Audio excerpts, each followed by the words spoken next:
Hello. देखो, अब answer writing में जो मैं सबसे इंपॉर्टेंट बात आप लोगों को बताना चाह रहा हूं, अभी आपको 2 दिन हुए हैं या पहले भी आपने आंसर्स लिखे होंगे। जो मेरी पर्सनल अप्रोच रहती है उसमें जैसे होता क्या है, एक सिंपल सा मैथमेटिक्स समझो कि आपके पास, ठीक है, बाकी ऑनलाइन राइटिंग अच्छी नहीं आती, ठीक है, अभी बात करते हैं सुशील, एक सेकेंड। देखो, अब एक चीज है कि भाई ये क्वेश्चन है, पहली बार मेरे सामने एक क्वेश्चन आया, ठीक है, और आपके पास कितने वर्ड है लिखने के लिए? 200। एवरेज स्पीड अपनी आइडेंटिफाई करो, कितनी हो सकती है? लगभग लगभग आपको क्या लगता है कितनी होगी स्पीड? कितनी? पेजेस नहीं, वर्ड्स पर मिनट कितनी स्पीड होगी? स्पीड इज लाइक इतने वर्ड्स पर मिनट। 9 मिनट छोड़ो, 1 मिनट में लगभग कितने लिख पाते हो? लगभग 50। नहीं नहीं, वैसे नहीं, हम जर्नल एवरेज जर्नल से निकालते हैं, ऐसे नहीं कि पहली मिनट में क्या हो पाता है। कितने? 25-30। ये मुझे एक ठीक सा एवरेज लगता है, 30 के आसपास मान लो। 30 लेके चलें, ना कम ना तेरा ना मेरा, बीच का पकड़ लेते हैं। 30 को 200 से करो, कितने हुआ? लगभग 7 मिनट्स। मतलब अगर आप तरीके से लिखोगे, एक 30 से कम में सरवाइव नहीं कर सकते इस कंपटीशन में। जब ये 30-40 पे जाएगा और 50 पे जाएगा, 50 पे तो नहीं, बहुत ज्यादा ही हो जाता है, बट 40 तक तो जा ही सकता है। 30 और 40 में ये जो जर्नी है ना, ये जितना अपनी प्रैक्टिस को फास्ट करोगे, अब ये समझना है कि 30 में आपके पास लिखने के लिए है 7 मिनट।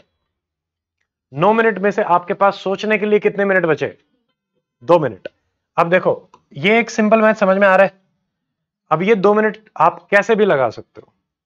एक स्टूडेंट होगा जो बिल्कुल स्टार्टिंग में ये 2 मिनट इन्वेस्ट कर देगा बिना लिखे। एक होगा जो क्वेश्चन को देखते ही लिखना शुरू कर देगा, बीच में याद आता जाएगा, लिखता जाएगा, याद आता जाएगा, लिखता जाएगा, लगनी तो उसकी भी 2 ही मिनट है। बात समझ में आ रही है? तो ये जो 2 मिनट है आपको बिल्कुल बिल्कुल शुरू में इन्वेस्ट करनी है। इमीडिएटली क्वेश्चन पढ़ते ही लिखना नहीं शुरू करना, क्योंकि क्वेश्चन तो तुम लिख लोगे, पॉइंट यह है कि क्या लिखेंगे। तो अगर आप आराम से, बिल्कुल आराम से, पेशेंटली अपने क्वेश्चन को पढ़ के उसकी स्ट्रक्चर बनाने में 2 मिनट देंगे, तो आपके लिए ये जो 7 मिनट है ये बहुत इजी टास्क हो जाएगा।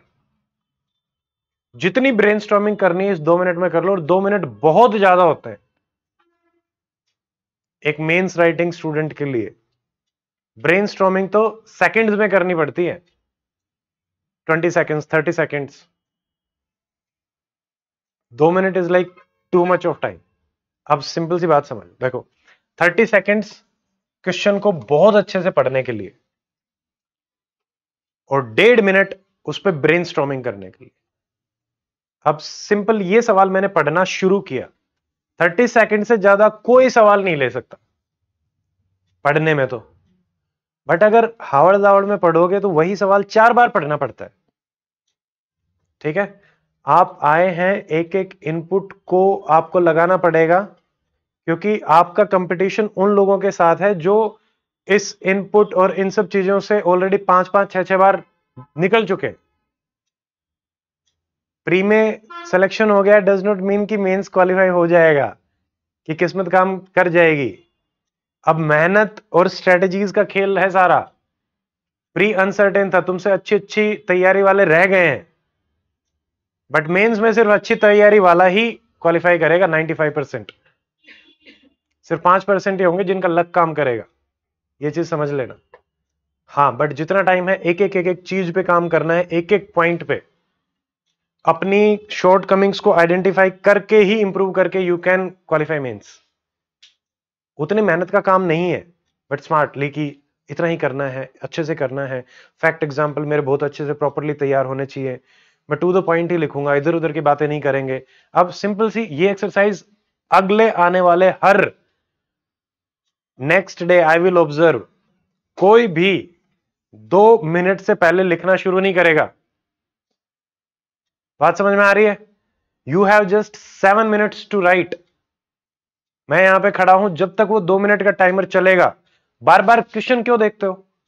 देख लिया, पढ़ लिया, एक बार दिमाग में सेट हो जाए, 2 कीवर्ड लिख लो क्वेश्चन के, ये अब मान लो मेरे पास सामने लिखा हुआ है, फॉर एग्जाम्पल आप ये भी कह सकते हो कि सर पता नहीं क्या पूछना चाह रहा है ये रो।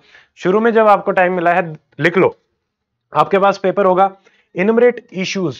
आपको सिर्फ क्या लिखना है? इश्यूज, फंक्शनिंग और सीआईसी। क्या 3 वर्ड अपने कॉपी पे नहीं लिख सकते? लिख लिया, एक काम हो गया। कैन बी एड्रेस्ड, ये चौथा कीवर्ड। 4 या 5 से ज्यादा कीवर्ड तो मुझे आज तक नहीं मिले किसी भी क्वेश्चन में। सिर्फ 4 या 5 कीवर्ड आपने लिख लिए, 30 सेकंड में आपका काम डन हो गया। अब बार बार ऊपर नहीं देखना बोर्ड की तरफ, वहां आंसर नहीं मिलने वाला कि ओहो एक बार दोबारा पढ़ लिया तो पता नहीं क्या ही याद आ जाएगा। ठीक है, अब आता है 30 सेकेंड्स का काम हो गया, अब आता है अगले 1.5 मिनट का काम। तो हमें 2 ही चीजों पे, अब जैसे इश्यूज विद द फंक्शनिंग, तो फंक्शनिंग के इश्यूज और उनका एड्रेस सिंपल। एड्रेस तो भाई जो प्रॉब्लम है उसी का ही एड्रेस अपने आप हो जाता है।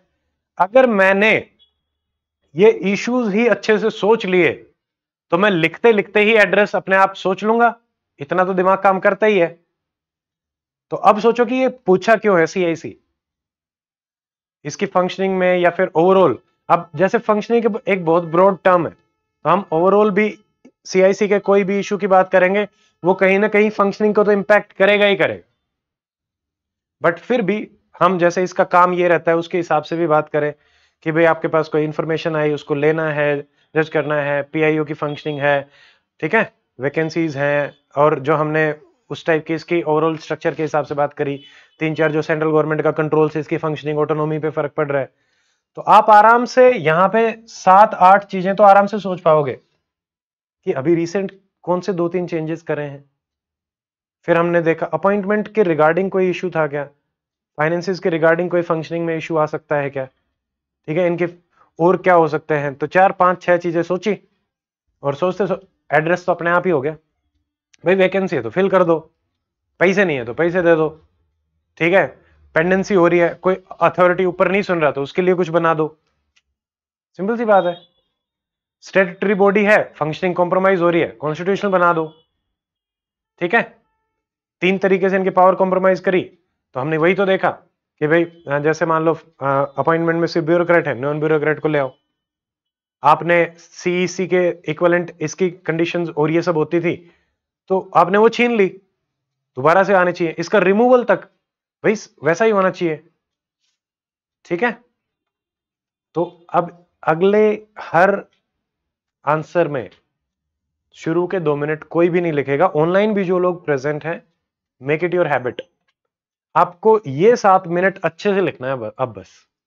और स्ट्रक्चर भी सोचते सोचते, सिंपल सा क्या है, अब देखो मैं शुरू में कैसे सोचूंगा, अच्छा मुझे एक इंट्रोडक्शन, 2 चीजें तो आपको पता ही है कि यार इंट्रोडक्शन और कंक्लूजन तो जाएंगे, आपको सोचना तो बॉडी ही है।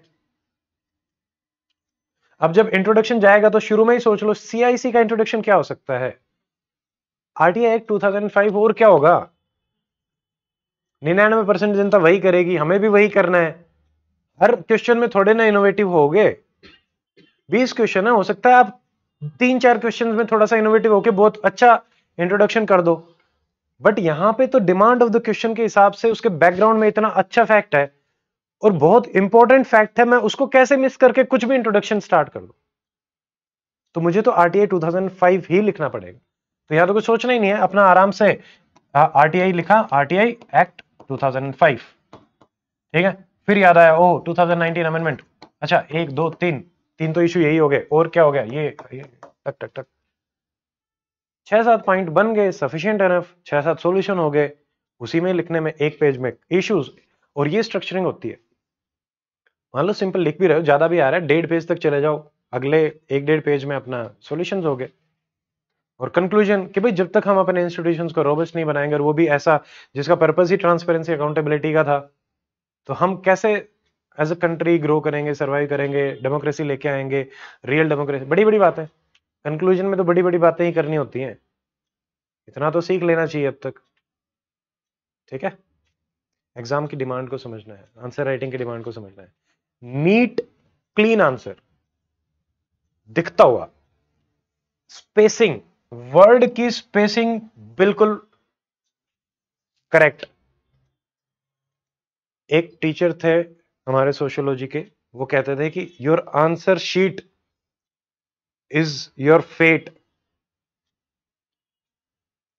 जो एग्जामिनर के हाथ में जा रहा है, अब तुम्हारे ऊपर है कि अपने उस पे कितना काम कर सकते हो। अगर तुम उसकी रिस्पेक्ट नहीं करोगे उस आंसर शीट की, he will not respect you, he will not give you marks.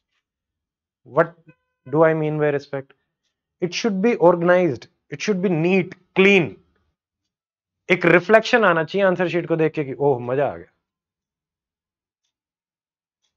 ठीक है, ऐसा नहीं कि यार कौन पेपर देने आया है।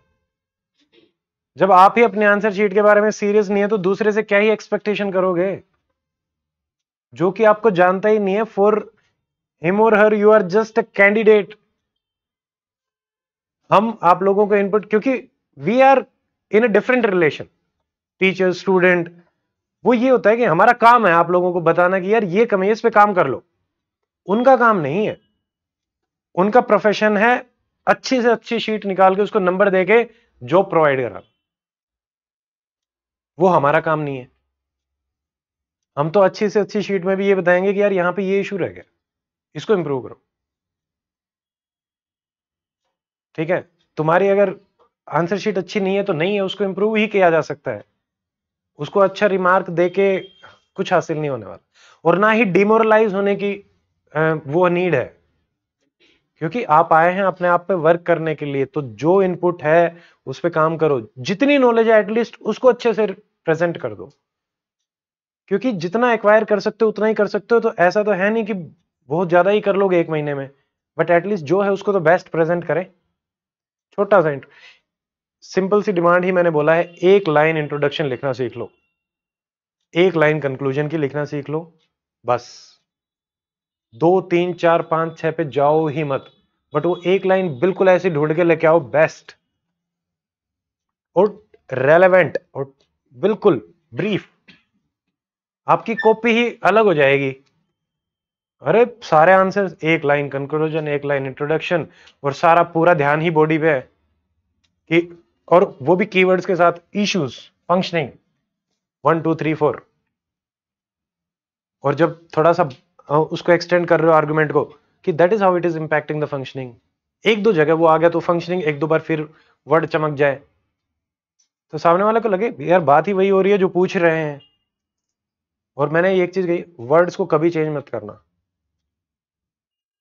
जो वर्ड आ गया है आपकी शीट पे, आपके लिए वही वर्ड है, आपको उसके सिनोनिम एंटोनिम नहीं ढूंढने।